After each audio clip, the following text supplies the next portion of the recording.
चूहे ने काटा है।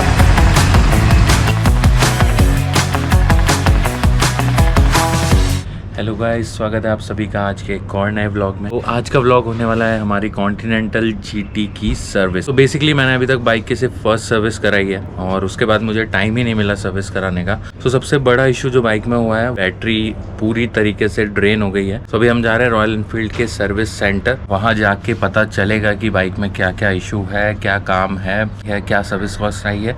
सारी चीज़ें मैं आपको बताऊँगा वीडियो के एंड में। सो अभी चलते हैं सर्विस सेंटर की तरफ।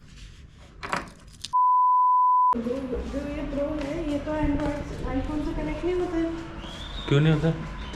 क्या बात कर रहे हैं? कैसे होता है? एक क्विक ऐप आता है,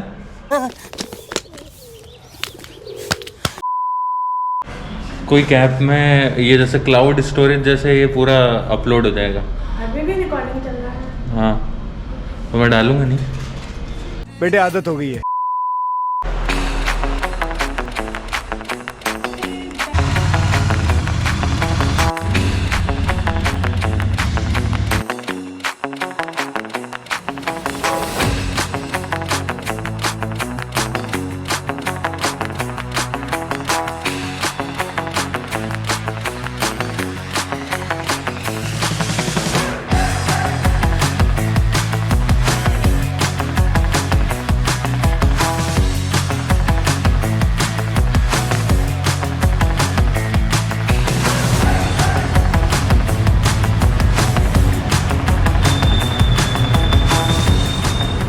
फाइनली हम लोग आ गए हैं सर्विस सेंटर पे। तो अभी हम देंगे बाइक अपनी सर्विस पे।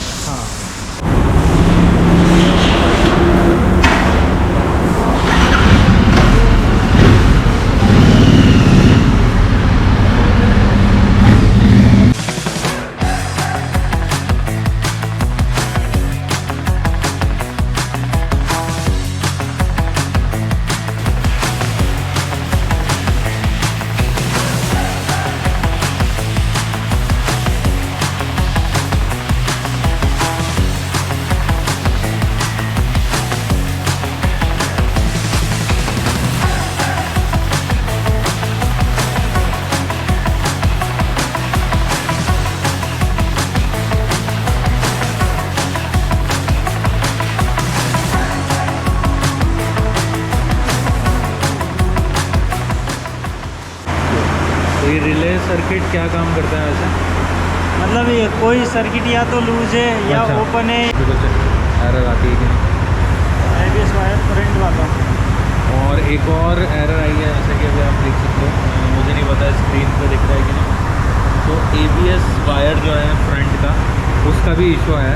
तो मैंने जैसा कि बोला था कि ये बाइक्स अगर ज़्यादा टाइम तक खड़ी रहती हैं, लंबे समय तक आप यूज़ नहीं करते हो, तो ये एरर्स आ सकती है। इसके अलावा तीसरा CL ऑक्सीजन सेंसर। तीसरा जो एरर, एक और एरर आ गया है जो कि ऑक्सीजन सेंसर से रिलेटेड है। तो ये किस कारण से होता है भैया? मतलब हीट होती है बाइक, उस वजह से होता है क्या? कोई एक ही प्रॉब्लम है, वो तीनों का ऑप्शन दिखा रही है। अच्छा।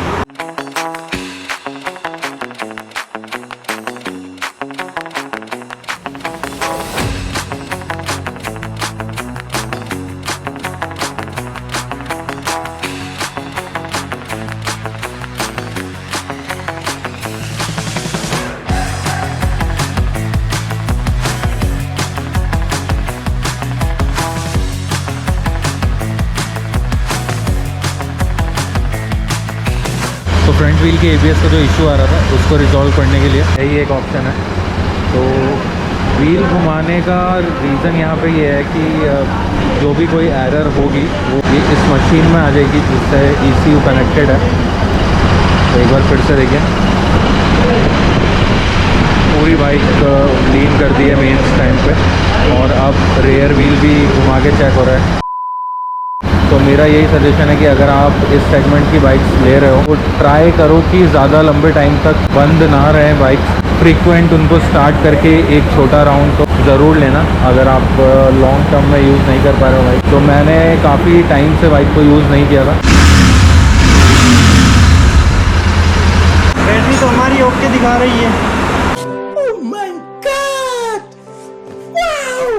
अब 13 वोल्टेज चार्जर 13 तो हाँ। गाड़ी स्टार्ट होने के बाद में ये देखो 14 वोल्टेज हाँ 82 के ऊपर जा रही है। अगर आप हफ्ते के अंदर अंदर स्टार्टिंग नहीं करते हो गाड़ी को, ठीक है।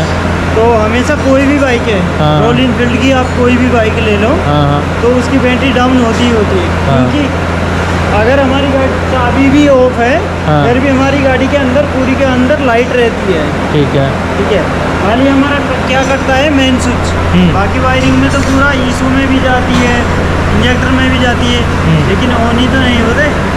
जो हमारा मैन्युफैक्चर होता है वायरिंग का, उसमें पूरी में लाइट होती है। ठीक है। अब ये जब नई गाड़ी आती है, आपने अक्सर देखा होगा, नई गाड़ी आती है तो एक सॉकेट निकाल ही रखते हैं, रेड हाँ, वाला। हाँ। क्यों निकाल के रखते हैं? इसलिए क्योंकि गोदाम में महीने महीने दो हफ्ते 10 दिन खड़ी रहती हैं, बैटरी डाउन नहीं हो, इसी कारण वो निकालते हैं। बैटरी में आपकी में कोई इशू नहीं है, एबीएस वायर भी ओके हैं आपकी, और जो एरर आ रहे थे वो हाँ। भी सब सेंसर वगैरह सब ठीक है। वो क्या हुआ था, कुछ काम क्या हुआ, किसी ने सॉकेट निकाला था, हाँ हाँ तो वो लगाया, लेकिन डोल टूल से एरर नहीं हटाया, जिसके कारण इंजन लाइट बेर दिखा रही थी। कहीं भी जाते हो, हाँ।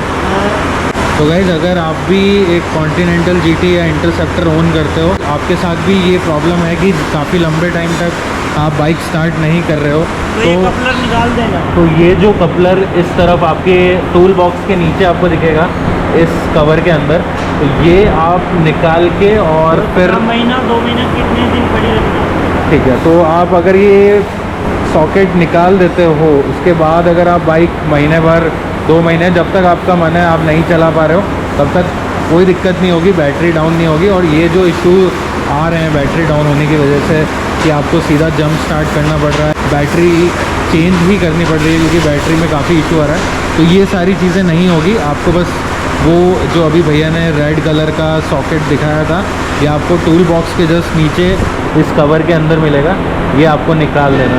मैंने भैया को बोला है कि जो हमने स्पार्क प्लग चेंज करे थे, हमने स्टॉक स्पार्क प्लग हटा के इरिडियम स्पार्क प्लग इंस्टॉल करे हैं बाइक में, तो वो एक बार भैया साफ़ करके वापस लगाएंगे। प्लस बाइक में जो एयर फिल्टर होता है वो भी साफ़ होके वापस लगेगा। तो ये है बेसिक सर्विस, और मुझे लगता है कि जो भी मेन इशू आ रहे थे, जो भी मेन एरर आ रही थी, वो बाइक लंबे टाइम से खड़े होने की वजह से आ रही थी। जो आपकी बाइक की चाबी है उससे आपका ये साइड का ब्रैकेट निकल जाएगा और आप टूल बॉक्स यूज़ कर सकते हो। बट अगर आपको एयर फिल्टर खोलना है तो उसके लिए आपको सीट निकाल के 4 नंबर की एलन की से ये बोल्ट खोलना पड़ेगा, उसके बाद ही वो दूसरी साइड का सॉकेट बाहर आएगा। और जैसा कि देख सकते हो इस तरफ ये जो कवर है, इसके अंदर हमारा एयर फिल्टर होता है, तो ये जब तक आप सीट नहीं खोलोगे, ये बोल्ट नहीं निकालोगे, तब तक आप एयर फिल्टर नहीं निकाल सकते। तो ये रहा हमारा ECU, ये मतलब इस बाइक का हार्ट है। ये देखो सर, आपने सर्विसिंग कराई थी, एयर फिल्टर गलत लगा रखा। ओके, सो पहली सर्विस जो हुई थी बाइक की, क्योंकि ये सेकंड सर्विस ही है, तो फर्स्ट सर्विस में एयर फिल्टर का जो आउटर बॉक्स है ये गलत लगा हुआ है। तो पहले जिन भी मैकेनिक ने ये बाइक सर्विस करी थी, उन्होंने ये टेढ़ा लगा रखा है, ऐसा लगे, ये गर्दन नीचे की तरफ होगी इसकी। ओके, सो ये जो वेंट है, ये जो आप वेंट देख रहे हो, ये साइड में आपका, अगर मैं यहाँ से देखूँ तो राइट साइड होना चाहिए था, बट ये फ्रंट पे ऊपर की तरफ लगा हुआ था। तो इससे भी कुछ फ़र्क पड़ता है बाइक में, कचरा सीधा अंदर आए। ओके, तो देखो ये भी बहुत इंपॉर्टेंट चीज़ है। तो आप अगर आपको नॉलेज है थोड़ा बहुत भी, तो आप ये देखो, ये इतना गंदा हो चुका है लिटरली।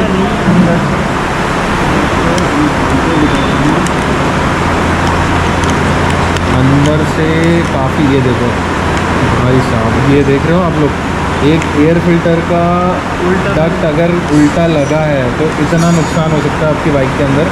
ये सीधा कचरा एयर फिल्टर के अंदर गया है और उस वजह से ही बाइक की परफॉर्मेंस में भी काफ़ी इशू आया है। बाइक थोड़ी दब रही थी चलते चलते, मुझे नहीं पता था कि ये भी एक मेन रीज़न हो सकता है। लिटरली इतना, मतलब ये अब इसमें इतना ज़्यादा कचरा जा चुका है ना कि ये एयर फिल्टर अब रिपेयरेबल ही नहीं है, इसको साफ़ करके भी कोई मतलब नहीं है, तो हमें ये नया ही डालना पड़ेगा। तो गाइज़, ये मेरी पर्सनल आपसे रिक्वेस्ट है कि जब भी आप सर्विस कराते हो कुछ चीज़ों का ध्यान आप खुद भी रखिएगा। सो यहाँ पे मुझे ये चीज़ बहुत अच्छी लगी कि जो भैया हमारी बाइक की सर्विस कर रहे हैं उन्होंने अप फ्रंटली मुझे बता दिया कि ये रीज़न था कि जो मैंने आपको बताया कि डक्ट टेढ़ा लगा हुआ था, उस रीज़न से एयर फिल्टर के अंदर काफ़ी कचरा चला गया और उस कचरे की वजह से एयर फिल्टर पूरा ब्लॉक हो चुका है। हमें वो रिप्लेस ही करना पड़ेगा क्योंकि ओल्ड वाला अब किसी काम का नहीं है। अगर हम उसको साफ़ भी कर देते हैं तो उसके अंदर इतना बुरी कदर से कचरा फंस चुका है कि वो काम नहीं आएगा। जो पुराना एयर फिल्टर है, भैया कह रहे हैं कि इसके अंदर चूहे घुस गए थे, चूहों ने इसके अंदर की इनर लेयर भी काट दी है और उस वजह से इसमें कचरा भी इतना फंस गया था कि ये किसी काम का नहीं बचा है। फर्स्ट सर्विस जब हुई थी उसके बाद ये चली ही नहीं है, मतलब चली हो या नहीं। हाँ, इंजन ऑयल की 10,000 की लिमिट होती है। अच्छा 10,000 की है। अगर आप पहला कराओगे वो अपना नुकसान कराओगे। ओके। ये जो दांत पड़े ये ऑयल के हाथ लग गए हैं साफ़ करने के बाद। तो गाइस सर्विस हो चुकी है कंप्लीट और मैंने टेस्ट राइड भी अभी ले ली थी। बाइक एकदम मक्खन चल रही है और जो मेन इशू था, जो पावर ड्रॉप हो रहा था बाइक में, वो था एयर फिल्टर की वजह से। तो एयर फिल्टर भी अभी रिप्लेस हो गया है और क्योंकि अंदर से चूहों ने पूरा कुतर दिया था तो हमने नया ही डाला है। ऑयल भी टॉपअप हुआ है, ऑयल चेंज नहीं हुआ है क्योंकि ये सेकंड सर्विस थी। ब्रेक पैड पीछे के क्लीन होके वापस लगे हैं, तो जो इसमें आवाज़ आ रही थी ब्रेक लगते टाइम वो भी अभी सही हो चुकी है। तो ओवरऑल आई गेस बाइक अब पहले जैसी परफॉर्मेंस पे आ चुकी है और बिल मैं आपको वीडियो के एंड में अटैच कर दूंगा ताकि आपको आइडिया हो जाएगा कि सेकंड सर्विस का कॉस्ट क्या लगभग पड़ता है। अब चलते हैं यहाँ से घर की तरफ। आई होप आपको ये वीडियो काफ़ी इन्फॉर्मेटिव लगी होगी, काफ़ी अच्छी लगी होगी। तो इसी नोट के साथ ये वीडियो यहीं एंड करते हैं।